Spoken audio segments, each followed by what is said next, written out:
السلام عليكم. كنتمنى انكم تكونوا بخير وعلى خير. في هذا الفيديو كنهنئ التلاميذ اللي ينجحوا في البكالوريا هاد السنه هذه، وكنتمنى التوفيق للتلاميذ اللي عندهم استدراكيه، وكذلك التلاميذ اللي ما حالفهمش الحظ ان شاء الله يشدوا الباك السنه المقبله. في هذا الفيديو ان شاء الله غادي نهضروا على المدارس اللي كتقبل معدل الباك ما بين 10 وما بين 13، يعني جبتي معدل قل من 13. شنو هما المدارس اللي خصك يعني تدفع ليهم تعرفوا عليهم في هذا الفيديو؟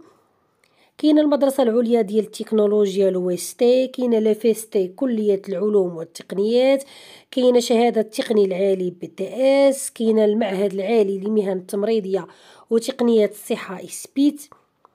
كذلك كاينه المدارس العليا ديال الاساتذه، المدارس العليا للتربيه والتكوين، كاين معهد تكوين اطر الشبيبه والرياضه، تكوين المهني، المعاهد المتخصصة في الأشغال العمومية، وكذلك كاين معاهد مهن السيارات ومعاهد الطاقات المتجددة. هادو كاملين كيقبلوا معدل ديال البكالوريا قل من 13، وكل يعني معهد او كل مدرسه امتى كيفتح التسجيل فيها، يعني ماشي كاملين مفتوحين حاليا لانسكريبسيون فيهم.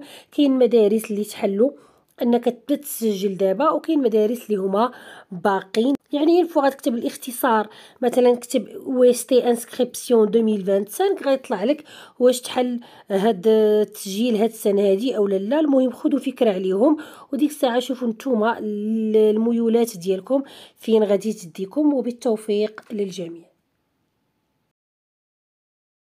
لا تنسوا الاعجاب بالفيديو والاشتراك في القناه.